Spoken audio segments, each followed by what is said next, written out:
ಧಾರವಾಡ ಲೋಕಸಭಾ ವ್ಯಾಪ್ತಿಯ ಧಾರವಾಡ ಗ್ರಾಮೀಣ ವಿಧಾನಸಭಾ ಕ್ಷೇತ್ರದ ನರೇಂದ್ರ ಹೆಬ್ಬಳ್ಳಿ ಜಿಲ್ಲಾ ಪಂಚಾಯತ್ ಮುಖಂಡರ ಹಾಗೂ ಕಾರ್ಯಕರ್ತರ ಸಾರ್ವಜನಿಕ ಬಹಿರಂಗ ಪ್ರಚಾರ ಸಭೆ ಕಿತ್ತೂರಿನಲ್ಲಿ ಹಮ್ಮಿಕೊಳ್ಳಲಾಗಿತ್ತು. ಈ ಕಾರ್ಯಕ್ರಮವನ್ನು ಕಾರ್ಮಿಕ ಸಚಿವ ಸಂತೋಷ್ ಲಾಡ್ ಅವರು ದೀಪ ಬೆಳಗಿಸುವ ಮೂಲಕ ಉದ್ಘಾಟಿಸಲಾಯಿತು.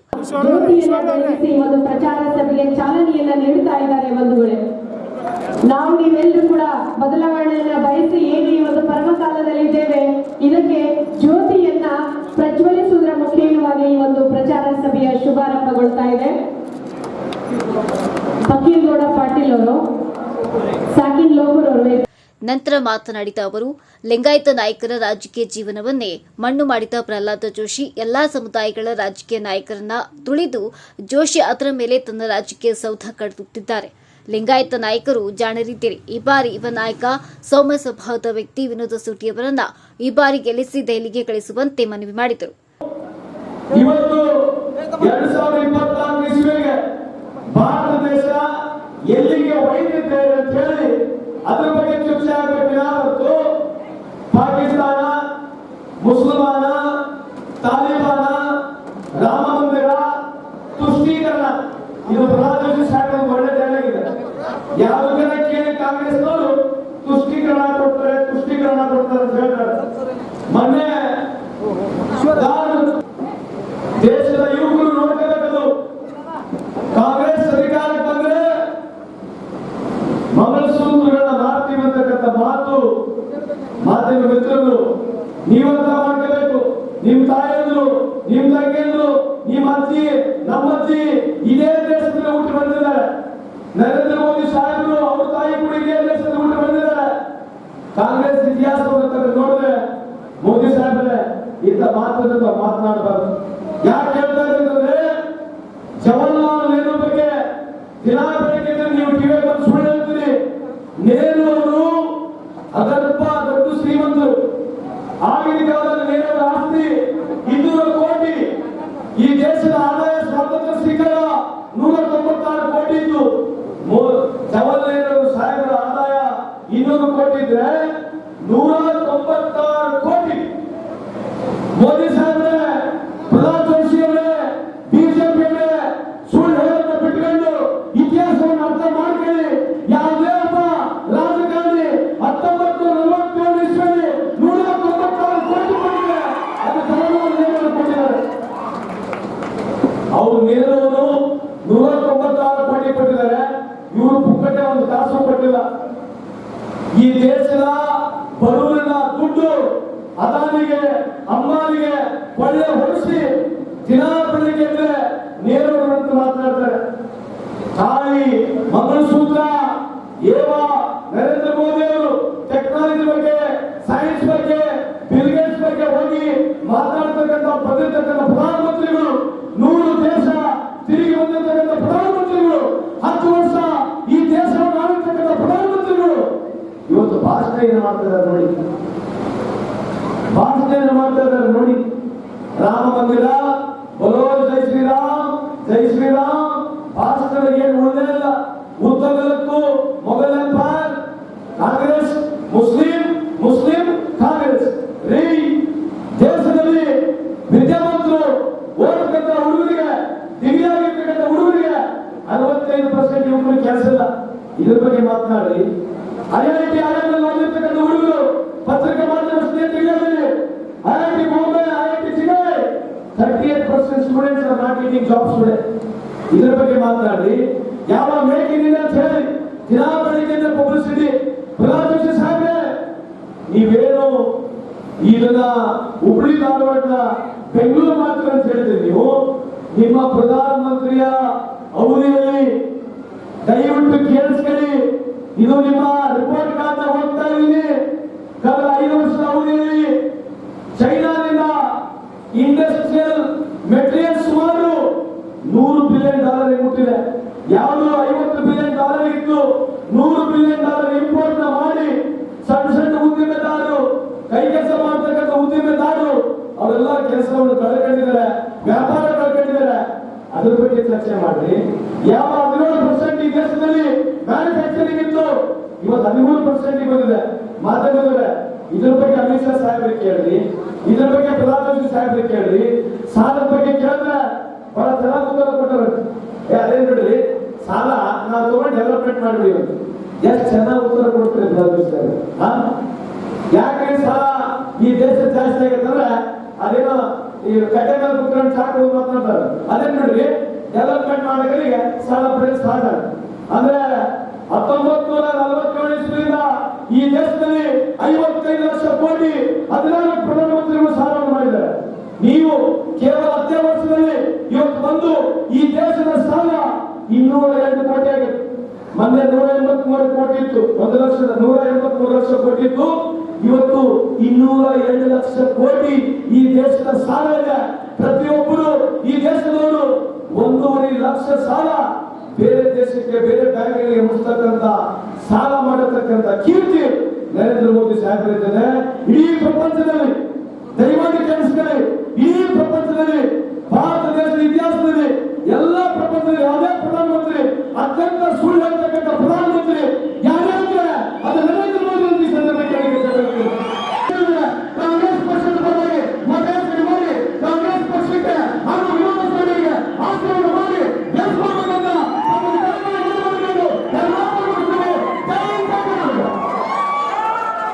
ಇನ್ನು ನಂತರ ಶಿವಲೀಲಾ ಕುಲಕರ್ಣಿಯವರು ಮಾತನಾಡಿ, ಪ್ರತಿಯೊಂದು ಬೂತ್ನಲ್ಲಿ 0 ಮತಗಳು ಬರುವಂತೆ ನಮ್ಮ ಕಾಂಗ್ರೆಸ್ ಪಕ್ಷದ ಕಾರ್ಯಕರ್ತರು ನೋಡಿಕೊಳ್ಳಬೇಕು. ಇದು ಕೇವಲ ಕಾಂಗ್ರೆಸ್ ಪಕ್ಷದ ಪ್ರತಿಷ್ಠೆಯಲ್ಲ, ಇದು ವಿನಯ್ ಕುಲಕರ್ಣಿಯವರ, ಲಿಂಗಾಯತ ನಾಯಕರ ಹಾಗೂ ಅವರ ಅಭಿಮಾನಿಗಳ ಚುನಾವಣೆಯ ಪ್ರತಿಷ್ಠೆ. ಇದು ಅದರಿಂದ ವಿನೋದ್ ಅಸೂಟಿಯವರ ಕ್ರಮ ಸಂಖ್ಯೆ 2ಕ್ಕೆ ಅತಿ ಹೆಚ್ಚಿನ ಮತ ನೀಡಿ ಜಯಶಾಲಿಯನ್ನಾಗಿ ಮಾಡುವಂತೆ ವಿನಂತಿಸಿಕೊಂಡರು.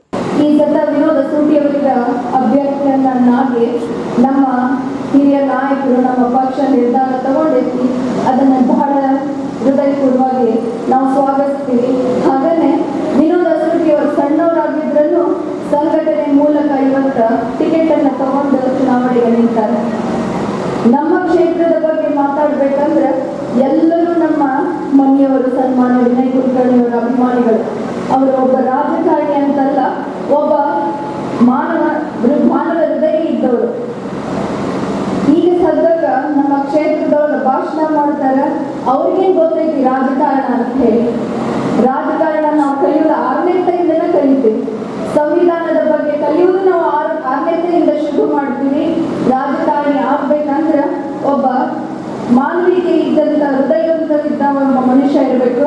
ಅದು ನಮ್ಮ ಕಾಂಗ್ರೆಸ್ಸಿನ ಎಲ್ಲ ನಾಯಕರೆಲ್ಲ ಇದೆ, ಅದ ಅಂತ ನಾನು ತಿಳ್ಕೊಳ್ತೇನೆ. ಇವತ್ತು ತಾವೆಲ್ಲರೂ ವಿನೋದ್ ಅಸೂಟಿಯವರ ಪರವಾಗಿ ನಮ್ಮ ಮನೆಯವರ ಜೊತೆಗಿರ್ಲಿಕ್ಕೆ ಅಂತ ಹೇಳಿದ ಇಷ್ಟು ದೂರ ಬಂದನ್ನು ಪ್ರಚಾರ ಸಭೆಯಲ್ಲಿ ತಾವೆಲ್ಲರೂ ಪಾಲ್ಗೊಂಡಿವಿ. ಅದಕ್ಕೆ ತಮ್ಮೆಲ್ಲರಿಗೂ ಅಭಿನಂದನೆಗಳನ್ನ ತಿಳಿಸ್ತೀನಿ. ಇವತ್ತು ನಾವು ವಿಚಾರ ಮಾಡಿ ಲೋಕಸಭಾ ಅಭ್ಯರ್ಥಿಯನ್ನ ಗೆಲ್ಲಿಸುವಂತ ಇದು ಟೈಮ್. ಇಲ್ಲಿ ಬಂದವರೆಲ್ಲರೂ ಮುಖಂಡರು ನಮ್ಮನೆ ಅಕ್ಕ ತಂಗಿಯರ ಅಂತ ತಿಳ್ಕೊಂತೀನಿ ನಾನು. ಯಾಕಂತಂದ್ರೆ ನಮ್ಮ ಕ್ಷೇತ್ರ ಈ 20 ವರ್ಷದೊಳಗೆ ಸಾಕಷ್ಟು ಕಷ್ಟಗಳನ್ನು ಅನುಭವಿಸ್ತು. ಒಮ್ಮೆ ಕರೋನಾ ಬಂತು, ಒಮ್ಮೆ ಮಳೆ ಜಾಸ್ತಿ ಆಗಿ ಮನೆಗಳ ಬಿದ್ದು, ಒಮ್ಮೆ ಬರಗಾಲ ಬಿಟ್ಟು ನಾವು ಬೆಳೆದಂತ ಎಲ್ಲ ರೈತ ಬಾಂಧವರಿಗೆ ಏನು ಅನಾನುಕೂಲ ಆಯಿತು ತಮ್ಗೆಲ್ಲರಿಗೂ ಗೊತ್ತು. ಆದರೆ ಲೋಕಸಭಾ ಇಲೆಕ್ಷನ್ ಬಂದಾಗ ನಮಗೆ ಸುಳ್ಳುಗಳನ್ನ ಹೇಳಿದ್ರು, ನಮ್ಮ ಅಭ್ಯರ್ಥಿ ಬಗ್ಗೆ ಸುಳ್ಳು ಹೇಳಿದ್ರು. ನಮ್ಮ ಊರಿಗೆ ಬಂದು ಅವ್ರಿಗೆ ಯಾರಿಗೆ ಓಟ್ ಹಾಕ್ಬೇಕಂತ ಹೇಳಿ ನಮಗೆ ಕಲಿಸ್ಕೊಟ್ರು. ಒಮ್ಮೆ ಸಿಲಿಂಡರ್ಗೆ ಕೈ ಮುಗಿಸಿ ಓಟ್ ಹಾಕಿಸ್ಕೊಟ್ರು, ಒಮ್ಮೆ ಪಾಸ್ಬುಕ್ ಅನ್ನ ಕೈಯೊಳಗೆ ಹಿಡ್ಕೊಂಡು ಓಟ್ ಹಾಕಿಸ್ಕೊಟ್ರು, ಒಮ್ಮೆ ಮೋದಿಯವರ ಮುಖ ನೋಡಿ ಓಟ್ ಹಾಕಂದ್ರು. ಇವತ್ತು ಅವ್ರು ಏನ್ ಹೇಳ್ತಾರಂದ್ರೆ ದೇಶದ ಭದ್ರತೆಗಾಗಿ ಓಟ್ ಹಾಕ್ರಿ ಅಂತ ಹೇಳ್ತಾರೆ. ದೇಶದ ಭದ್ರತೆ ನಾನು ನೀವು ಮಾಡೋದಲ್ಲ. ನಮ್ಮ ಮನೆ ಮಕ್ಕಳನ್ನ ನಾವು ಅಲ್ಲಿ ಗಡಿಯಲ್ಲಿ ಕಳಿಸ್ತೀವಿ, ಅಲ್ಲಿ ಅಧಿಕಾರಿಗಳದಾರ, ಅಲ್ಲಿ ಆರ್ಮಿ ಐತಿ, ಅವರು ನಮ್ಮ ಗಡಿಯನ್ನ ಕಾಯ್ತಾರೆ. ಇವತ್ತು ನಾವು ವಿಚಾರ ಮಾಡಬೇಕಾಗಿದ್ದು ನಮ್ಮ ಸಣ್ಣ ಕುಟುಂಬ, ನಮ್ಮ ಸಣ್ಣ ಕುಟುಂಬದ ಭದ್ರತೆಯನ್ನ ನಾವು ವಿಚಾರ ಮಾಡಿದ್ರೆ ಸಾಕನ್ಕೊಂಡಿದ್ವಿ. ಈ 20 ವರ್ಷದೊಳಗ ನಮ್ಮ ಗ್ರಾಮ ಪಂಚಾಯತಿಯಿಂದ ಹಿಡಿದು MLA ವರೆಗೂ MP ವರೆಗೂ ಯಾರ್ಯಾರು ನಮ್ಮ ಮನೆತನಕ್ಕೆ ಏನು ನಿಂದ ಸಹಾಯ ಮಾಡ್ಯಾರ ಅನ್ನೋದನ್ನ ನಾವು ವಿಚಾರ ಮಾಡಿ ಲೋಕಸಭಾ ಎಲೆಕ್ಷನ್ಗೆ ಹೋಗ್ಬೇಕು. ಇನ್ನು ಈ ಕಾರ್ಯಕ್ರಮದಲ್ಲಿ ಶಿವಾನಂದ್ ಮುತ್ತಣ್ಣವರ್ ಕಾಂಗ್ರೆಸ್ ಪಕ್ಷವನ್ನ ಸೇರ್ಪಡೆಗೊಂಡು ತಮ್ಮ ಅನಿಸಿಕೆಗಳನ್ನ ಹಂಚಿಕೊಂಡರು. ನಮ್ಮ ಕಾಂಗ್ರೆಸ್ ಪಕ್ಷವನ್ನ ಸೇರ್ಪಡೆ ಆಗ್ತಾ ಇದ್ದಾರೆ. ಅವರ ಜೊತೆಯಾಗಿ ಚಂದ್ರಶೇಖರ್ ಬಿಸ್ವಾಡ್ ಯಲ್ಲಪ್ಪ ಕುಂದಗೋಳ್, ಸತೀಶ್ ಜಾಧವ್, ಯಲ್ಲಪ್ಪ ಭೋಸಲೆ ಇವರೆಲ್ಲರೂ ಕೂಡ ಬಿಜೆಪಿಯನ್ನ ತೊರೆದು ಕಾಂಗ್ರೆಸ್ ಪಕ್ಷವನ್ನ ಸೇರ್ತಾ ಇದ್ದಾರೆ. ಬಂಧುಗಳೇ, ಅವರೆಲ್ಲರಿಗೂ ಕೂಡ ಚಪ್ಪಾಳೆ ಮೂಲಕ ಸ್ವಾಗತವನ್ನ ಕೋರೋಣ. ಬಲೋ ಭಾರತ್ ಮಾತಾ ಕಿ, ಬಲೋ ಭಾರತ್ ಮಾತಾ ಕಿ, ಬಲೋ ಭಾರತ್ ಮಾತಾ ಕಿ. ಕಾಂಗ್ರೆಸ್ ಪಕ್ಷಕ್ಕೆ, ಕಾಂಗ್ರೆಸ್ ಪಕ್ಷಕ್ಕೆ, ಕಾಂಗ್ರೆಸ್ ಪಕ್ಷಕ್ಕೆ ಬಲೋ ಭಾರತ್ ಮಾತಾ ಕಿ. ಅಕ್ಕವರು ನಾವು ಇವತ್ತು ಭಾಳ ಖುಷಿ ಆಯ್ತು. ಎಲ್ಲ ಇಬ್ಬರು ಒಂದೇ ವೇದಿಕೆಯಲ್ಲಿ ಆರೋಗ್ಯ ಪರಮೇಶ್ವರ್ ನೋಡೋದ್ರಲ್ಲಿ ಭಾಳ ಖುಷಿ ಆಯ್ತು. ನಾನು 35 ವರ್ಷಗಳ ಕಾಲ ಭಾರತೀಯ ಜನತಾ ಪಕ್ಷದಲ್ಲಿ ಕೆಲಸ ಮಾಡತಕ್ಕಂಥ ವ್ಯಕ್ತಿ. ನಾನು ಕೆಲಸ ಮಾಡ್ತಿರ್ಬೇಕಾದ್ರೆ ಇಡೀ ಧಾರವಾಡ ಜಿಲ್ಲೆಯಲ್ಲಿ ಭಾರತೀಯ ಜನತಾ ಪಕ್ಷದ ಒಬ್ಬರು ಕಾರ್ಯಕರ್ತರು ಕಾಣ್ತಾ ಇರಲಿಲ್ಲ. ಕೇವಲ ಬೆರಳೆಣಿಕೆಯಷ್ಟು ಜನ ಮಾತ್ರ ಭಾರತೀಯ ಜನತಾ ಪಕ್ಷದಲ್ಲಿ ಕಾಣ್ತಾ ಇದ್ರು. ನಾವು ಕೆಲಸ ಮಾಡದಿರ್ಬೇಕಾದ್ರೆ ಇಡೀ ಹುಬ್ಬಳ್ಳಿ ಧಾರವಾಡ ಅಷ್ಟೇ ಅಲ್ಲ, ಇಡೀ ಧಾರವಾಡ ಜಿಲ್ಲೆಯಲ್ಲಿ ಕೂಡ ಆ ಪಕ್ಷವನ್ನು ಮುನ್ನಡೆಸ್ಕೊಂಡು ಬಂದಿರ್ತಕ್ಕಂಥದ್ದು. ಆದರೆ ಈಗ ಬರ್ಬರ್ತಾ ನಾವು ನೋಡ್ತಾ ಇದ್ದೀವಲ್ಲ, ಸನ್ಮಾನ್ಯ ಪ್ರಹ್ಲಾದ್ ಜೋಶಿ ಅವರು ಹೆಂಗ್ ನಡೆಸ್ಕೊಳ್ತಾ ಇದ್ರು ಅಂದ್ರೆ, ಇವತ್ತು ಒಂದು 25 ವರ್ಷ ಕೂಲಿ ಕಾರ್ಮಿಕರಿಗೆ ಕೆಲಸ ಮಾಡ್ತಾರೆ. ಅವ್ರು ಹೆಚ್ಚಿಗೆ ಇನ್ಕ್ರಿಮೆಂಟ್ ಹಾಕೊಂಡ್ರೆ ಒಂದು ಗ್ಯಾರಂಟಿ ಪೇಮೆಂಟ್ ಕೊಡ್ಬೋದು ಅವ್ರಿಗೆ. ಅದಕ್ಕೆ ಅವ್ರು ಏನು ಮಾಡ್ತಾರೆ ಅಂದ್ರೆ, ಈಗ ಒಂದು 20 ವರ್ಷ ನೀವು ದುಡಿದೆ ಅಂತಂದ್ರೆ ನಿನಗೇನಿಂದ ಹಂಗೆ ಸರಿಸ್ಕೊಡೋದು. ಹಾಗೆ ಸರಿಸಿದ್ರೆ ಹೊಸ ಹಾಲು ಬಂದು ಬರ್ತಿರ್ತಾವೆ. ಆ ಹಾಲನ್ನು ದುಡಿಸ್ಕೊಂಡೆ ಮತ್ತೊಂದು 20 ವರ್ಷ ದುಡಿದು 30 ವರ್ಷ ದುಡಿಸ್ಕೊಂಡು ಮತ್ತೆ ಅವ್ರನ್ನ ಸರಿಸ್ಕೊಂಡು ಹೋಗ್ಬೋದು. ಸೊ ಈ ರೀತಿ ಇಡೀ ಧಾರವಾಡ ಜಿಲ್ಲೆನಲ್ಲಿ ಭಾರತೀಯ ಜನತಾ ಪಕ್ಷದ ಪರವಾಗಿ ಪ್ರಾಮಾಣಿಕವಾಗಿ ಯಾರು ಕೆಲಸ ಮಾಡಲ್ಲ, ಅವರೆಲ್ಲರೂ ತುಳಿದಿರ್ತಕ್ಕಂಥ ಕೀರ್ತಿ ಯಾರಿಲ್ಲ, ಅದು ಪ್ರಹ್ಲಾದ್ ಜೋಶಿ ಅವರಿಗೆ ಸಲ್ಲಬೇಕು ಅಂತಕ್ಕಂಥ. ಇವತ್ತು ಸಂತೋಷ್ ಲಾಲ್ ಅವರು ಆಗಲಿ ಮಾತಾಡ್ಬೇಕಾದ್ರೆ ಒಂದು ಮಾತು ಹೇಳಿದ್ರು. ಇವತ್ತು ಸಂತೋಷ್ ಲಾಲ್ ಅವರು ಏನೋ ಒಂದು ಮಾತು ಹೇಳಿದ್ರು. ನೆನಪಿಗೆ ಬಂದು ಆಗಲಿ ಮತ್ತೆ ಈಗ ಮತ್ತೆ ನನಗೆ ಬಂದ. ಯಾರಾದ್ರೂ ಭಾರತೀಯ ಜನತಾ ಪಕ್ಷದ ನಾಯಕರ ಮೇಲೆ ಪೊಲೀಸ್ ಕೇಸ್ಗಳೇನಾದ್ರೂ ಅದಾವೇನೋ ಅಂತಕ್ಕಂಥ ಪ್ರಶ್ನೆ ಮಾಡಿ ಅಂತ ಕೇಳಿದ್ರು ಅವರು.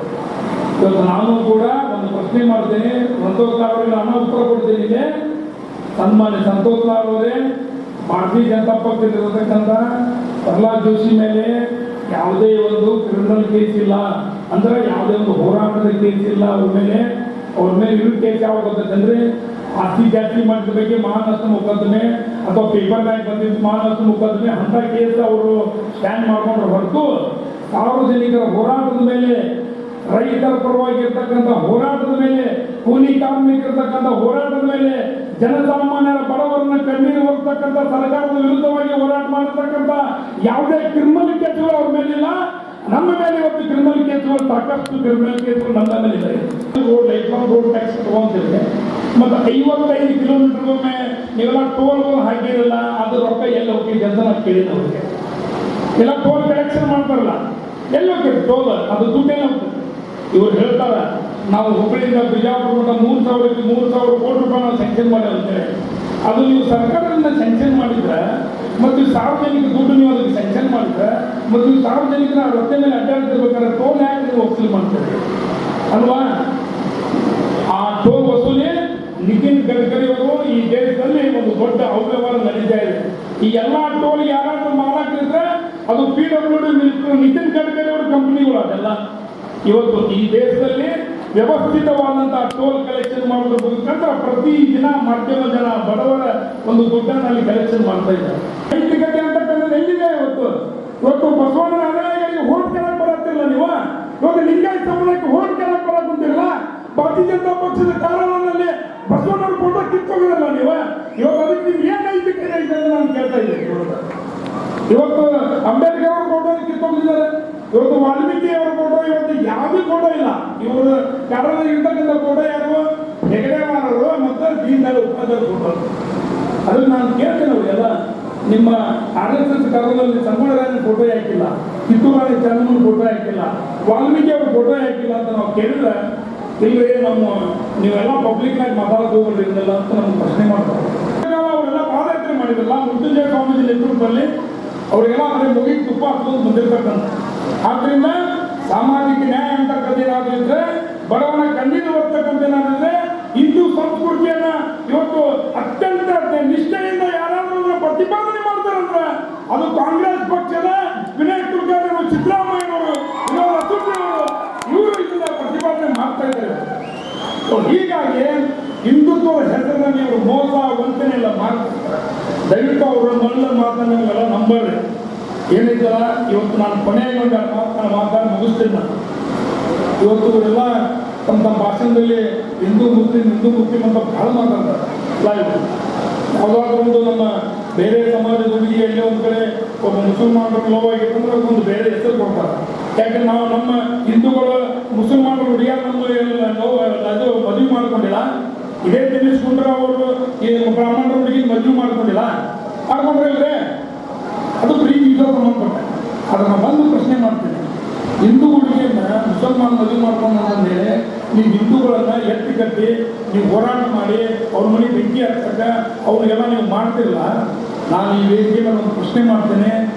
RSS ರಾಷ್ಟ್ರೀಯ ಸ್ವಯಂ ಸೇವಕ ಸಂಘದ RSS ಮೋಹನ್ ಭಾಗವತ್ ಅವರ ಮಗಳು ಮುಸಲ್ಮಾನರನ್ನು ಮದುವೆಯಾಗಿದೆ. ಮುರಳಿ ಮನೋಹರ್ ಜೋಶಿ ಈ ದೇಶದ ಭಾರತೀಯ ಜನತಾ ಪಕ್ಷದ ನ್ಯಾಷನಲ್ ಪ್ರೆಸಿಡೆಂಟ್ ಮುರಳಿ ಮನೋಹರ್ ಜೋಶಿ ಅವ್ರ ಮಗಳು ಮುಸಲ್ಮಾನರನ್ನು ಮದುವೆಯಾಗಿದ್ದಾರೆ. ಲಾಲ್ ಕೃಷ್ಣ ಅಡ್ವಾಣಿ ನ್ಯಾಷನಲ್ ಪ್ರೆಸಿಡೆಂಟ್ ಭಾರತೀಯ ಜನತಾ ಪಾರ್ಟಿ ಅವ್ರ ಮಗಳು ಮುಸಲ್ಮಾನರನ್ನು ಮದುವೆಯಾಗಿದ್ದಾರೆ. ಇದೇ ಅಯೋಧ್ಯೆ ರಾಮ ಮಂದಿರದ ರೂವಾರಿ ಅಂತಂದ್ರೆ ಹೇಳ್ಕೊಂತಾರ ಅಶೋಕ್ ಸಿಂಗಾರ್ ಅವ್ರ ಮಗಳು ಶಾನವಾಜ್ ಹುಸೇನ್, ಮುಖ್ತಾರ್ ಅಬ್ಬಾಸ್ ನಖ್ವಿ ಅವರೆಲ್ಲ ಮದುವೆಯಾಗಿದ್ದಾರೆ. ನಾನು ನಿಮಗೆ ಕೇಳ್ತೀನಿ, ಇವತ್ತು ಬೇರೆ ಸಮಾಜದಲ್ಲಿ ನಡೆದ್ರೆ ಅದಕ್ಕೆ ನೀವು ಬಣ್ಣ ಕೊಡ್ತೀರಿ.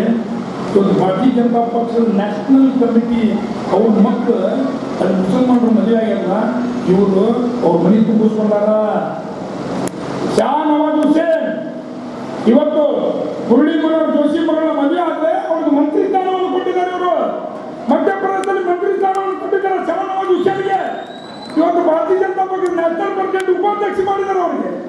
ಮುಖ್ತಾರ್ ಅಬ್ಬಾಸ್ ನಖ್ವಿ ಇವತ್ತು ಮುರಳಿ ಮನೋಹರ್ ಜೋಶಿ ಲಾಲ್ ಕೃಷ್ಣ ಅಡ್ವಾಣಿ ಮಗಳ ಮದುವೆ ಮಾಡಿಕೊಂಡಿರ್ತಕ್ಕಂಥ ಮುಖ್ತಾರ್ ಅಬ್ಬಾಸ್ ನಖ್ವಿ ಭಾರತೀಯ ಜನತಾ ಪಕ್ಷದ ನ್ಯಾಷನಲ್ ಬಿಜೆಪಿ ಪ್ರೆಸಿಡೆಂಟ್ ಆಗಿರೋರು. ಅಟಲ್ ಬಿಹಾರಿ ವಾಜಪೇಯಿ ಕೇಂದ್ರ ಮಂತ್ರಿದಲ್ಲಿ ಮಂತ್ರಿ ಸ್ಥಾನ ತೆಗೆದುಕೊಂಡಿರೋರು. ಅಂದ್ರೆ ನಿಮ್ಮ ಮಕ್ಕಳನ್ನ ಇವತ್ತು ಮುಸಲ್ಮಾನರಿಗೆ ಕೊಟ್ಟರೆ ನೀವು ಮಂತ್ರಿ ಕೊಡ್ತೀರಿ, ಅವ್ರಿಗೆ ಅಧಿಕಾರ ಕೊಡ್ತೀರಿ, ಅವ್ರ ಮನೆಯೊಳಗೆ ತುಂಬಿಸ್ಕೊಂತೀರಿ. ಬೇರೆ ಬೇರೆ ಸಮಾಜದಲ್ಲಿ ಏನಾದರೂ ಆದ್ರೆ ಅದಕ್ಕೆ ನೀವು ಹಿಂದೂ ಮುಸ್ಲಿಂ ಅಂತ ಗಲಾಟೆ ಹಾಕ್ತೀರಿ. ನಾವೆಲ್ಲ ಅರ್ಥ ಆಯ್ತಲ್ಲ ನಿಮ್ಗೆ? ತದನಂತರ ವಿನಯ್ ಕುಲಕರ್ಣಿಯವರು ಮಾತನಾಡಿ, ನಮ್ಮ ಧಾರವಾಡ ಲೋಕಸಭಾ ಚುನಾವಣೆಯಲ್ಲಿ ಮೋದಿ ನೋಡಿ ಓಟ್ ಕೊಡಿರಿ ಎನ್ನುವ ಜೋಶಿಯನ್ನ ಮನೆ ಕಳಿಸಬೇಕು. ವಿನೋದ್ ಅಸೂಟಿಯನ್ನ ಲೋಕಸಭೆ ಚುನಾವಣೆಯಲ್ಲಿ 1 ಲಕ್ಷ ಮತಗಳನ್ನ ನೀಡಬೇಕೆಂದು ಹೇಳಿದರು. ಹಾಗೂ ಹಲವಾರು ಲಿಂಗಾಯತ ಸಮಾಜದ ನಾಯಕರನ್ನ, ಶೋಷಿತ ಸಮುದಾಯಗಳ ಮುಖಂಡರನ್ನ ವ್ಯವಸ್ಥಿತವಾಗಿ ತೂದಿದ್ದಾರೆ. ಈ ಬಿಜೆಪಿಯನ್ನ ಸೋಲಿಸಲು ಮತದಾರರು ನಿರ್ಧಾರ ಮಾಡಬೇಕೆಂದು ಹೇಳಿದರು.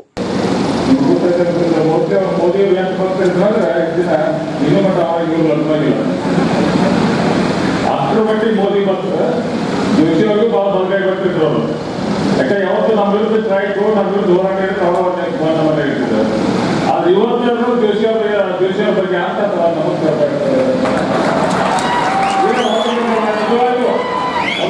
ಪ್ರಜಾಪ್ರಭುತ್ವ ಸಾಕ್ಷಿ ಆಗ್ಬೇಕು. ಯಾಕಂದ್ರೆ ಯಾವತ್ತು ಜೋಶಿಯವ್ರ ದೇವರು ಬಂದು ಎಷ್ಟು ಮುಂದೆ ಬಂದ್ರೆ ಆದ್ರೆ ಇವತ್ತು ನಿಜವಾಗ್ಲೂ ಏನು ಅರ್ಥ ಆಗಿ ಇವತ್ತು ಅವ್ರು ಬಿಟ್ಟು ಹೊರಗೆ ಬಂದಾರಲ್ಲ, ಅವ್ರು ಹೇಳಿದಂತ ಮಾತು ಕೇಳಿದಾಗ ನಿಜವಾಗ್ಲೂ ಆಶ್ಚರ್ಯ ಆಗುವಂತ ಸಂಖ್ಯೆಗಳು ಭಾಳ ಇತ್ತು. ಭಾಳ ಇತ್ತು. ಯಾಕಂದ್ರೆ ಒಂದು ನಾನು ಹೇಳಿದ್ರೆ ಸೂರ್ಯ ಎಷ್ಟು ಮಟ್ಟಿಗೆ ಅವ್ರು ಮಾತಾಡ್ತಾರೆ ಅನ್ನೋದು ಸಂತೋಷ್ ಲಾಲ್ ಅವ್ರು ಹೇಳಿದ್ರು. ತಮ್ಮ ಹೇಳಕ್ಕೆ ಇಷ್ಟಪಟ್ಟಿದೆ. ನೀವು ನೋಡಿ 10 ವರ್ಷದಿಂದ ಮೋದಿ ಅವರು ಚುನಾವಣೆ ಬರೋಕೆ ಪೂರ್ವದಲ್ಲಿ ಏನೇನು ಭರವಸೆಗಳು ಕೊಟ್ಟಿದ್ರು ನಿಮ್ಗೆ ಏನೇನು ಭರವಸೆ ಕೊಟ್ಟಿದ್ರು 10 ವರ್ಷದಿಂದ? 15 ಲಕ್ಷ ರೂಪಾಯಿ ಒಂದೊಂದು ಅಕೌಂಟ್ ಪಾವತಿ ಆಗಿರ್ಲಾವಟ್ಟಿ ಟೈಮ್ನಾಗ ಆ ಬಿಸ್ಲ ಭಾರಿ ಹತ್ತಿದ್ದ 0 ಕೋಟಿ ವರ್ಷ 0 ಕೋಟಿ ಮಾಡಕ್ಕಿತ್ತು. ಪುಣ್ಯಾತ್ಮ 0 ಕೋಟಿ ಮಾಡುವಾಗ ಅಲ್ಲಿ ಬಿಸ್ಲಿಗೆ ನಿಂತು ಕೌಲ್ ಹತ್ತಿ ಕೂತಿದ್ದು. ಆ ನಮಗೆ ಒಂದೊಂದು 0 ಕೋಟಿ ಮಾಡಕ್ಕಿಲ್ಲ. ನಂತರದಿಂದ ಮೋದಿ ಸಾಹೇಬರು ಮಾಡಲು 2 ಕೋಟಿ ಯುವಕರಿಗೆ ಉದ್ಯೋಗಾವಕಾಶ ಕೊಟ್ಟಿರೋದು. 2 ಕೋಟಿ ಯುವಕರಿಗೆ ಉದ್ಯೋಗ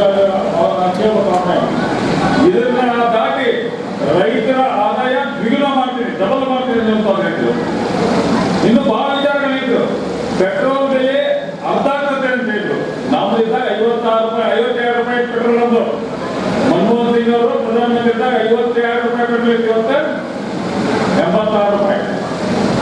ಪೆಟ್ರೋಲ್ 108 ರೂಪಾಯಿ, 108 ರೂಪಾಯಿ.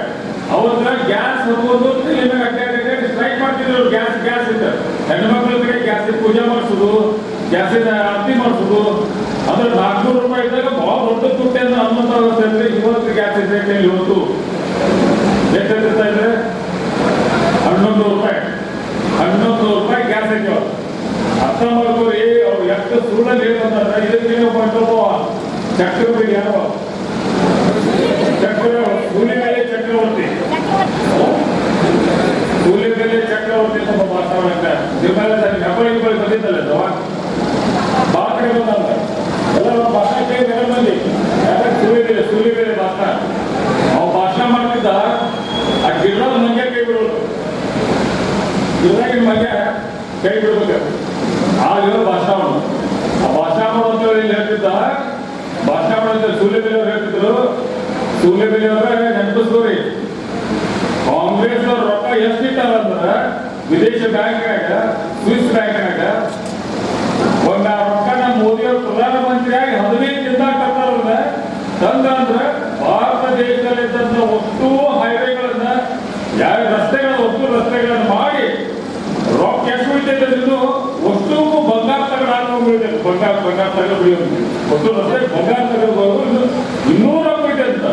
ಅದೆಷ್ಟು ಉಳಿತೈತೆ ಅಂದ್ರೆ ಭಾರತದಲ್ಲಿದ್ದಂತ ಪ್ರಜೆಗಳ ಒಟ್ಟು 15 ಲಕ್ಷ ರೂಪಾಯಿ ಹಾಕೋಷ್ಟು ಉಳಿತೈತಿ. 500 ರೊಕ್ಕ ಉಳಿತೈತಂತ ಭಾರತದಾಗಿದ್ದಂತ ಒಟ್ಟು ದೇವಸ್ಥಾನಗಳನ್ನು ಕಟ್ಟಿಸಿ ಉಳಿತೈತೆ ರೊಕ್ಕ. ಎಲ್ಲಿ ಹೋಗಿ 10 ವರ್ಷದಿಂದ ಯಾಕೆ ಕೊಡ್ಲಿಲ್ಲ ಅಂತದ್ದು ನಿಮ್ಗೆ ಬಂದು ಹೇಳ್ರಿ. ಸಂತೋಷ ಮಾತಾಡಿ 100 ಸಲ ಹೇಳಿದ್ರು. ಸುಳ್ಳು ಬಿಟ್ಟರೆ ಅವತ್ತು ಏನಿಲ್ಲ ಅಂತ ಮಾತು ಹೇಳಿದ್ರು. ಬರೇ ಸುಳ್ಳು ಭರವಸೆಗಳು, ಸುಳ್ಳು ಒಬ್ಬರ ಮ್ಯಾಗ ಸುಳ್ಳು ಅಪಾದನೆ ಮಾಡೋದು, ಬರೀ ಸುಳ್ಳಿನ ಬಿಟ್ಟರೆ ಇನ್ನೊಂದು ಕಂತಿನೇ ನೋಡ್ತಾರೆ. ಸುಳ್ಳು ಹೇಳೋದಾಗಿಲ್ಲ ಅಂತ ವಿಚಾರವನ್ನು ತಾವು ಗಮನಿಸ್ಕೋರಿ. ಆದ್ರೆ ನಮ್ಮ ಸರ್ಕಾರಕ್ಕೆ ಅವ್ರ ಸರ್ಕಾರಕ್ಕೆ ವ್ಯತ್ಯಾಸ ಎಲ್ಲಿ ಐತೆ ಅನ್ನೋದು ನೀವು ಒಟ್ಟು ನಮ್ಮ ಮುಖಾಂತರ ಹೇಳ್ತೀನಿ.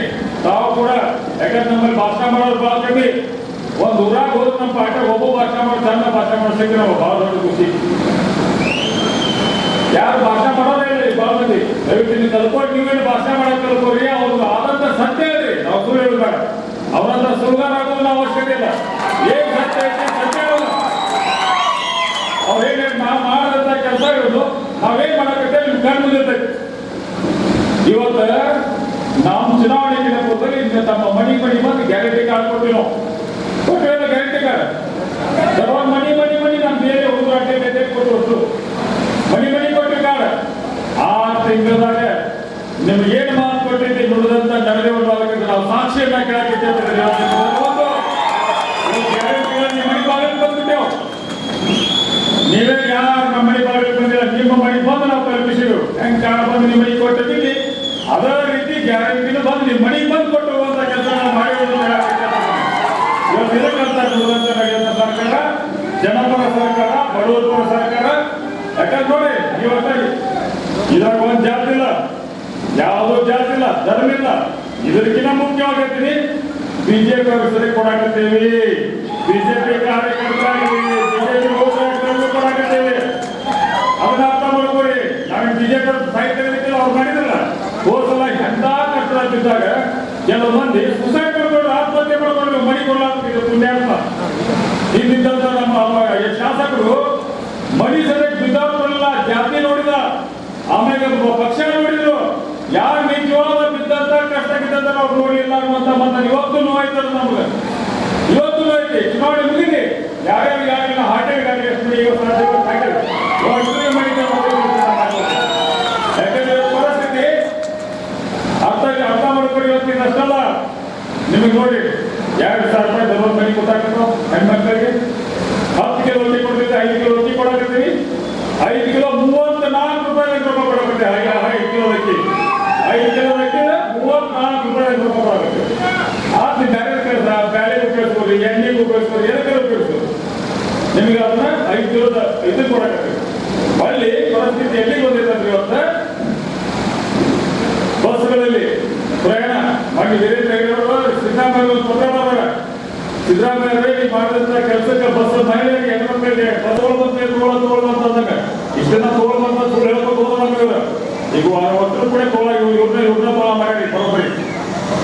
ಈ ಸಲ ಒಂದು ಮಾತು ವಿನಂತಿ ಮಾಡ್ಕೊತೀವಿ, ಇವ್ರು ಜಾತಿ ಆಧಾರಿತ ರಾಜಕಾರಣ, ಜಾತಿ ಒಳಗೆ ಭಿನ್ನಾಭಿಪ್ರಾಯ ಮುಗಿಸುವಂತ ಕೆಲಸ ಇವ್ರು ಬಿಟ್ಟ ಯಾವುದಿಲ್ಲ.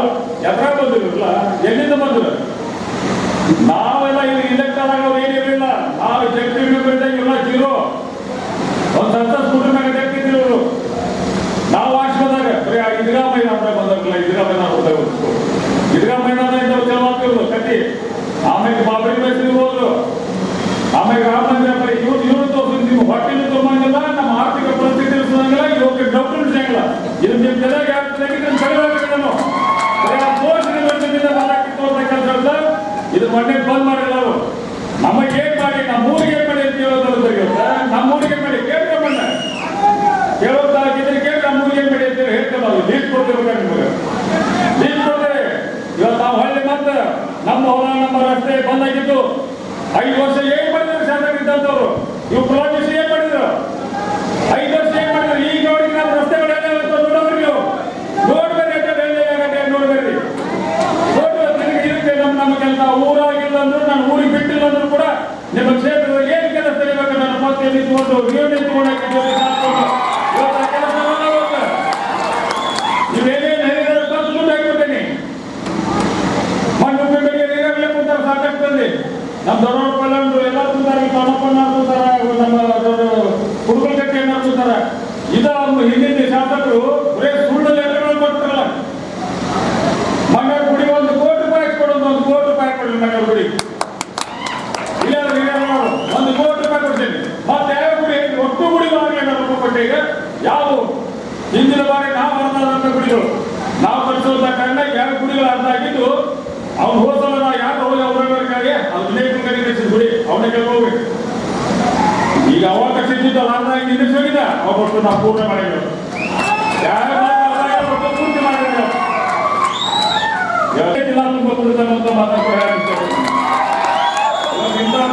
ಯಾವತ್ತು ರಾಜಕಾರಣ ವ್ಯವಸ್ಥೆ ಒಳಗೆ ಇಂಥವ್ರಿಗೆ ಅವಕಾಶ ಕೊಡಬೇಕ್ರಿ. ಇನ್ನೇನಾದ್ರು ಬಿಟ್ರಿ ಇದ್ರಂತ ನಮ್ದು ಯಾವತ್ತು ಈ ಅವಕಾಶ ಯಾವತ್ತು ಸಿಗಕ್ಕೆ ಸಾಧ್ಯ ಇಲ್ಲ. ಇಡೀ ಭಾರತ ತುಂಬಾ ಮೋದಿ ವಿರುದ್ಧ ಅಲೆಯಿತು. ಯಾರ್ಯಾರು ನಿಮ್ಗೆ ಕಲ್ತಾ ಇರ್ಬೇಕು, ಮೋದಿ ಯಾವ ವಿರುದ್ಧ ಎಲ್ಲ ವಿರುದ್ಧ ಐತಿ. ಯಾವ ಪ್ರಚಾರ ಹೋಗ್ತೀವಿ. ನಾ ಈಗಾಗಲೇ ನನಗೆ 8 ಜಿಲ್ಲಾ ಉಸ್ತುವಾರಿ ಇದೆ. ಬೆಳಗಾವಿ ಜಿಲ್ಲಾ, ಬಿಜಾಪುರ ಜಿಲ್ಲಾ, ಬಾಗಲಕೋಟು, ಚಿಕ್ಕೋಡಿ, ಆಮೇಲೆ ಗದಗು, ಹಾವೇರಿ, ಧಾರವಾಡ, ಕಾರವಾರ ಇವತ್ತು ಜಿಲ್ಲಾ ನಾನು ಉಸ್ತುವಾರಿ.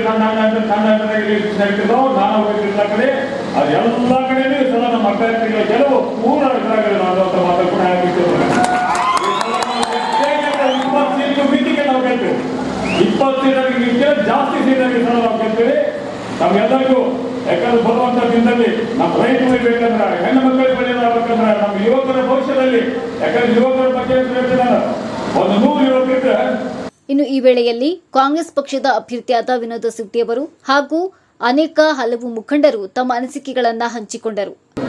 ನಮ್ಮ ವಿನಯನ ಅಭಿಮಾನಿಗಳಿಗೆ ಎಲ್ಲರಿಗೂ ಕೂಡ ಈ ಸಂದರ್ಭದಲ್ಲಿ ಎಲ್ಲರಿಗೂ ನಮಸ್ಕರಿಸುತ್ತಾ, ಈಗಾಗಲೇ ಬಹಳ ಟೈಮ್ ಆಗಿದೆ. ತಮಗೂ ಕೂಡ ಈ ಒಂದು ಬಿಸಿಲಿನಲ್ಲಿ ಈಗಾಗಲೇ ಹೊಟ್ಟೆಯನ್ನು ಕೂಡ ಹತ್ತಿರಬಹುದು ಈ ಸಂದರ್ಭದಲ್ಲಿ ಹೇಳ್ತೇನೆ. ಅದೇ ರೀತಿ ಏನು ನನ್ನ ಭಾಷಣಕ್ಕಿಂತ ನಮ್ಮ ನಾಯಕರಾದಂಥ ಸನ್ಮಾನ್ಯ ಶ್ರೀ ವಿನಯನ ಕುಲಕರ್ಣಿ ಅವರ ಭಾಷಣ ತಾವೆಲ್ಲರೂ ಕೇಳಲಿಕ್ಕೆ ಬಹಳ ಒಂದು ಉತ್ಸಾಹದಿಂದ ಕುಂತೀರ ಅಂತ ಹೇಳ್ತೀನಿ. ಅದೇ ರೀತಿ ತಮ್ಮೆಲ್ಲರ ಕೇಳುವುದಿಷ್ಟ ನಮ್ಮ ಕಾಂಗ್ರೆಸ್ ಪಕ್ಷದ ನಾಯಕರೆಲ್ಲರೂ ಒಂದು ಸಮ್ಮುಖದಲ್ಲಿ ಈ ಒಂದು ಲೋಕಸಭಾ ಚುನಾವಣೆಯಲ್ಲಿ ಒಂದು ಸ್ಪರ್ಧೆ ಮಾಡಲಿಕ್ಕೆ ಒಂದು ಅವಕಾಶವನ್ನು ಕೊಟ್ಟಿದೆ. ತಮ್ಮೆಲ್ಲರಿಗೂ ಕಳಕಳಿಯಿಂದ ಕೇಳುವುದು, ತಮ್ಮ ಅಮೂಲ್ಯವಾದ ಮತವನ್ನು ನಮ್ಮ ಕಾಂಗ್ರೆಸ್ ಪಕ್ಷಕ್ಕೆ ವೋಟ್ ಹಾಕುವ ಮುಖಾಂತರ ತಾವೆಲ್ಲರೂ ಆಶೀರ್ವಾದ ಮಾಡುವಂತ ಈ ಸಂದರ್ಭಕ್ಕೆ ಕೇಳಲಿಕ್ಕೆ ಇಷ್ಟಪಡ್ತಿದ್ದಾರೆ. ಅದೇ ರೀತಿ ನಮ್ಮ ಕಾಂಗ್ರೆಸ್ ಪಕ್ಷ ಯಾವಾಗಲೂ ಕೂಡ ಸರ್ವಧರ್ಮ ಪಕ್ಷ. ಕಾಂಗ್ರೆಸ್ ಪಕ್ಷ ಎಲ್ಲ ಸಮಾಜಕ್ಕೆ, ಎಲ್ಲ ಧರ್ಮಕ್ಕೂ ಒಂದು ಅನುಕೂಲ ಆಗಲಿ, ಅವರ ಅಭಿವೃದ್ಧಿ ಆಗಲಿ ಅನ್ನೋ ಇದ್ದ ದೃಷ್ಟಿಯಿಂದ ನಮ್ಮ ನಾಯಕರು ಕೂಡ ಎಲ್ಲರೂ ಕೂಡ ಹೋರಾಡ್ತೀವಿ ಅಂತ ಈ ಸಂದರ್ಭ ಹೇಳಕ್ಕೆ ಇಷ್ಟಪಡ್ತೀವಿ. ಮತ್ತು ನಮ್ಮ ಕಾಂಗ್ರೆಸ್ ಪಕ್ಷದ ಪ್ರಣಾಳಿಕೆಯನ್ನು ಕೂಡ ಈಗಾಗಲೇ ಬಿಡುಗಡೆ ಮಾಡಿದ್ವಿ. ಬಂಧುಗಳೇ, ಏನು ನಾವು ರಾಜ್ಯ ಸರ್ಕಾರ ಗೃಹಲಕ್ಷ್ಮಿ ಅಂತ ಹೇಳಿ ಸುಮಾರು 2,000 ರೂಪಾಯಿ ನೇರವಾಗಿ ನಮ್ಮ ಕುಟುಂಬದ ಹಿರಿಯ ಹೆಣ್ಮಗಳಿಗೆ ಹಾಕ್ತಿದೀವೋ ಅದೇ ರೀತಿ ಈ ಒಂದು ದೇಶದಲ್ಲಿದ್ದಂತ ಪ್ರತಿ ಬಡ ಕುಟುಂಬದ ಹಿರಿಯ ಹೆಣ್ಮಗಳಿಗೆ ಸುಮಾರು ನೇರವಾಗಿ 1 ಲಕ್ಷ ರೂಪಾಯಿ ಒಂದು ವರ್ಷಕ್ಕೆ ಹಾಕೋ ಮುಖಾಂತರ ಏನೊಂದು ಬಿಜೆಪಿ ಪಕ್ಷ ಬೆಲೆ ಏರಿಕೆ ಮಾಡಿದಲ್ಲ ಅದರದೊಂದು ಅನುಕೂಲ ಆಗಲಿಲ್ಲ ಇದ್ದ ದೃಷ್ಟಿಯಿಂದ ಈಗಾಗಲೇ ನಮ್ಮ ಸರ್ಕಾರ ಈಗ ನಮ್ಮ ಪಕ್ಷ ಘೋಷಣೆ ಮಾಡಿದ ಸಂದರ್ಭ ಹೇಳ್ತೀನಿ. ಅದೇ ರೀತಿ ನಮ್ಮ ರಾಹುಲ್ ಗಾಂಧಿಯವರು ಈ ಒಂದು ದೇಶದ ಬೆನ್ನೆಲುಬಾದಂತ ನಮ್ಮ ರೈತರಿಗೆ ಒಂದು ಅನುಕೂಲ ಆಗಬೇಕು. ಏನು ಬಿಜೆಪಿ ಪಕ್ಷ ಬರಿದೆ ರೈತರಿಗೊಂದು ಅನುಕೂಲ ಅಂತ ಸುಳ್ಳು ಆಶ್ವಾಸನೆ ಕೊಡೋ ಮುಖಾಂತರ ಫೋಟೋನ ಹಾಕ್ಸ್ಕೊಂಡ್ರು. ಅದನ್ನೆಲ್ಲ ನೋಡಿ ನಮ್ಮ ರಾಹುಲ್ ಗಾಂಧಿ ಅವರು ಈಗಾಗಲೇ ಒಂದು ಘೋಷಣೆ ಮಾಡಿದ್ರಿ. ರೈತರು ಈ ದೇಶದ ರೈತರು ಇದ್ದಂತ ಸಾಲವನ್ನು ಸಂಪೂರ್ಣವಾಗಿ ನಾವು ಮನ್ನಾ ಮಾಡ್ತೀವಿ ಅಂತ ಹೇಳಿ ಕೂಡ ಈಗಾಗಲೇ ನಮ್ಮ ನಾಯಕರಾದಂತ ರಾಹುಲ್ ಗಾಂಧಿ ಅವರು ಘೋಷಣೆ ಮಾಡಿದ್ದಾರೆ ಬಂಧುಗಳೇ. ಅದೇ ರೀತಿ ನಮ್ಮೆಲ್ಲರೂ ಕೇಳ್ಬೋದು ಇಷ್ಟ ಇವೆಲ್ಲ ಪ್ರಣಾಳಿಕೆ ಏನೇಳ್ಬೇಕಂತಂದ್ರ ತಮ್ಮ ಅಮೂಲ್ಯವಾದ ಮತನ್ನು ನಮ್ಮ ಕಾಂಗ್ರೆಸ್ ಪಕ್ಷಕ್ಕೆ ಕೊಟ್ಟು ಹಾಕುವ ಮುಖಾಂತರ ತಾವು ಆಶೀರ್ವಾದ ಮಾಡಂತ ಸಂದರ್ಭ ಕೇಳಲಿಕ್ಕೆ ಇಷ್ಟಪಡ್ತೀನಿ. ಯಾವ ರೀತಿ ತಾವೆಲ್ಲರೂ ವಿನಯನ ಕುಲಕರ್ಣಿಯವರಾಗಿರ್ಬೋದು, ಶಿವಲೀಲಾ ಕುಲಕರ್ಣಿಯವರಿಗೆ ತಮ್ಮೆಲ್ಲರ ಸಹಕಾರ ತಮ್ಮೆಲ್ಲರ ಆಶೀರ್ವಾದ ಈ ಒಂದು ಕುಟುಂಬಕ್ಕಿದೆ, ಇವತ್ತು ನಮ್ಮ ವಿನಯನವ್ರಿಗಿದೆ. ನನಗೂ ಕೂಡ ತಮ್ಮ ಆಶೀರ್ವಾದ ಮಾಡ್ರಿ. ಸದಾಕಾಲ ನಿಮ್ಮ ಸೇವೆಯಲ್ಲಿ ನಾನು ಭಾಗಿಯಾಗಿರ್ತೀನಿ. ಸೇವೆ ಮಾಡಲಿಕ್ಕೆ ಒಂದು ಅವಕಾಶ ಮಾಡಿಕೊಡ್ರಿ ಸಂದರ್ಭ ಹೇಳಿ ಒಂದೆರಡು ಮಾತು ಮುಗಿಸ್ತೀನಿ. ನಮ್ಮ ಉಪ್ಪಿನಪೇಟೆಯಲ್ಲಿ ಜಿಲ್ಲಾ ಪಂಚಾಯತಿ ಅಂತ 5,900 ವೋಟ್ಗಳನ್ನು ನಾವು ಹೆಚ್ಚಿಗೆ ಕೊಡ್ತಿದ್ದೀವಿ. ಸುಮಾರು 2,500 ರಿಂದ 3,000 ಗರಗ ಕ್ಷೇತ್ರದಿಂದ ಅಂದ್ರೆ ಅಂದಾಜ ಇವತ್ತಿಗೆ 2 ಜಿಲ್ಲಾ ಪಂಚಾಯತಿ ನಾವು ಬಂದೇವೆ. 9,000 ಮತಗಳನ್ನು ನಾವು ಕಾಂಗ್ರೆಸ್ ಪಕ್ಷಕ್ಕೆ ವಿನಯ್ ಕುಲಕರ್ಣಿ ಅವ್ರಿಗೆ ಇವತ್ತು ನಾವು ಹೆಚ್ಚಿನ ಮತಗಳನ್ನು ಕೊಡ್ತಿದ್ದೀವಿ. ಆದ್ರೆ ಆ ಟೈಮದೊಳಗೆ ನಮ್ಮ ಬರೀ 5 ಗ್ಯಾರಂಟಿಗಳೇನಿದ್ವಲ್ಲ, ಬರೀ ನಮ್ಮ ಮನೆಗೆ ಇಂಥ 5 ಗ್ಯಾರಂಟಿ ನಾವು ಸರ್ಕಾರ ಬಂದಿರುವಾಗ ನಾವು ಈ 5 ಗ್ಯಾರಂಟಿಗಳನ್ನ ಯಾವುದೇ ಪರಿಸ್ಥಿತಿ ಒಳಗೆ ಕೊಡ್ತೇವಿ ಅಂತ ನಾವು ಮನೆಗೆ ಹೋಗಿ ಪ್ರಚಾರ ಮಾಡಿದ್ದೀವಿ. ಆದ್ರೆ ಈ ಚುನಾವಣೆ ಒಳಗ ಇವತ್ತು ನಾವು ಮನೆಗೆ ಹೋಗಿ ಇವತ್ತು ತಾಯಂದಿರಂತೆ ವೋಟ್ ಕೇಳುವಂತ ಹಕ್ಕು ಇವತ್ತು ನಮ್ಮ ಕಾಂಗ್ರೆಸ್ಗೆ, ಕಾಂಗ್ರೆಸ್ ಕಾರ್ಯಕರ್ತರಿಗೆ. ಯಾಕಂದ್ರೆ ನುಡಿದಂತೆ ನಡೆದಂತ ಸರ್ಕಾರ ಇವತ್ತ ದೇಶದೊಳಗೆ ಯಾವ್ದಾದ್ರು ಇದ್ರೆ ಕರ್ನಾಟಕದಲ್ಲಿ ಕಾಂಗ್ರೆಸ್ ಸರ್ಕಾರ ಸನ್ಮಾನ್ಯ ಸಿದ್ದರಾಮಯ್ಯ ಮತ್ತು ಡಿ.ಕೆ. ಶಿವಕುಮಾರ್ ನೇತೃತ್ವದೊಳಗಿನ ನಮ್ಮ ಕಾಂಗ್ರೆಸ್ ಸರ್ಕಾರ ನುಡಿದಂತೆ ನಡೆದು ಇವತ್ತು 5 ಗ್ಯಾರಂಟಿಗಳನ್ನ ಕೊಟ್ಟು ಕಳೆದ 10 ವರ್ಷದಲ್ಲಿ ಇವತ್ತ ಕೇಂದ್ರದಲ್ಲಿ ಸುಮಾರು 5 ವರ್ಷ ಇವತ್ತ ರಾಜ್ಯದಲ್ಲಿ ಭಾರತೀಯ ಜನತಾ ಪಕ್ಷ ಇವತ್ತ ಆಡಳಿತವನ್ನ ಮಾಡುತ್ತೆ. ಯಾವ್ದಾದ್ರು ಒಂದು ಗ್ಯಾರಂಟಿಯನ್ನು ಕೊಟ್ರ ಬಡತನ ರೇಖೆಗಿಂತ ಕೆಳಗಿರುವಂತವ್ರು ಒಂದು ಗ್ಯಾರಂಟಿಗಳನ್ನು ಕೊಟ್ರ, ಒಂದರ ಸಹಾಯವನ್ನು ಮಾಡಿದ್ರ, ಅಟ್ಲೀಸ್ಟ್ ರೈತರಿಗೆ ಒಂದು ಸಹಾಯ ಮಾಡಿದ್ರ, ಏನನ್ನೂ ಮಾಡಲಿಲ್ಲ. ಏನೀಗ ಇಲ್ಲಿವರೆಗೆ ಏನು ನಮ್ಮ ಲಾಡ್ ಸಾಹೇಬ್ ಹೇಳಿದ್ರಲ್ಲ, ಸುಳ್ಳು ಭರವಸೆಗಳನ್ನು ಮಾತ್ರ ಕೊಟ್ಕೊಂತ ಹೋಗುದು. ಅದಕ್ಕೆ ನಾವು ನೀವು ಈಗ ಏನು ಕಳೆದ ಚುನಾವಣೆ ಒಳಗೆ 18,000 ಆಯ್ತಲ್ಲ, ಅದು ಸಾಧಾರಣ 25,000 ರಿಂದ 30,000 ಅಂತರ ಆಗಬೇಕಂದ್ರೆ ಏನು ನಮ್ಮ ಗ್ಯಾರಂಟಿ ಯೋಜನೆಗಳನ್ನ ಮನೆಗೆ ಮುಗಿಸಿದೇವಲ್ಲ, ನಮ್ಮ ಕಾರ್ಯಕರ್ತರ ಮುಖಾಂತರ ತಾಯಂದಿರಿಗೆ, ಇವತ್ತ ಯಜಮಾನರಿಗೆ, ಹಿರಿಯರಿಗೆ, ರೈತರಿಗೆ ತಾವು ತಿಳುವಳಿಕೆ ಹೇಳುವುದರ ಮುಖಾಂತರ ವಿನೋದ ಸುಖೇವ್ ಅವರ 2ನೇ ನಂಬರ್ ವ್ಯಕ್ತಿ ಹಸ್ತದ ಗುರುತ 7ನೇ ತಾರೀಕಿಗೆ ಬೆಳಗ್ಗೆ 7 ರಿಂದ ಸಂಜೆ 6 ಗಂಟೆವರೆಗೆ ಏನು ತಾವು ಇವತ್ತ ಸಾಕಷ್ಟು ಸಂಖ್ಯೆಯಲ್ಲಿ ಇವತ್ತ ತಾವೇನ ಆಗಮಿಸಿದ್ರಿ. ಇದು ಈ ಸಂಖ್ಯೆ ಇದ್ದಂಗ ನಮಗೆ ಬೀಜದ ಕಾಳಿದ್ದಂಗ ಒಂದೊಂದು ಕಾಳು ಇವತ್ತು ಬಿಟ್ಟಿರ ಒಂದೊಂದು ದೊಡ್ಡ ತೆನೆ ಹಾಕೈತಲ್ಲ, ಹಂಗೆ ಇವತ್ತು ಏನು ಇವತ್ತು 1,000 ಮಂದಿ ಬಂದಿರಲ್ಲ, ಇವತ್ತ 85,000 ಮತ ಇವತ್ತು ವಿನಯ್ ಕುಲಕರ್ಣಿ ಅವರು ಅವಾಗ ಕೊಡ್ತೀರಿ. ಈ ಬಾರಿ ನಮ್ಮ ಧಾರವಾಡ 81 ರಿಂದ 1 ಲಕ್ಷಕ್ಕಿಂತ ಹೆಚ್ಚು ಮತಗಳನ್ನ ಕೊಡುವುದರ ಮುಖಾಂತರ ಯಾವ ಒಂದು ವಿಶ್ವಾಸವನ್ನು ಇಲ್ಲ. ಈ ಸಂದರ್ಭದಲ್ಲಿ ಜನಪ್ರಿಯ ಶಾಸಕರಾದ ವಿನಯ್ ಕುಲಕರ್ಣಿ, ಅನಿಲ್ ಕುಮಾರ್ ಪಾಟೀಲ್, ಶಿವಲೀಲಾ ಕುಲಕರ್ಣಿ, ಶಿವಾನಂದ್ ಮುತ್ತಂಡೆವರ್, ಅರವಿಂದ್ ಏಗನಗೌಡರ್, ಈಶ್ವರ್ ಶಿವಳ್ಳಿ, ನರೇಂದ್ರ ಹೆಬ್ಬಳ್ಳಿ ವ್ಯಾಪ್ತಿಯ ಹಿರಿಯ ಮುಖಂಡರು, ಮಹಿಳಾ ನಾಯಕರು, ಜಿಲ್ಲಾ, ತಾಲೂಕಾ ಮತ್ತು ಗ್ರಾಮ ಪಂಚಾಯತ್ ಮಾಜಿ ಹಾಗೂ ಹಾಲಿ ಸದಸ್ಯರು, ಪಕ್ಷದ ಮುಖಂಡರು, ಕಾರ್ಯಕರ್ತರು ಉಪಸ್ಥಿತರಿದ್ದರು.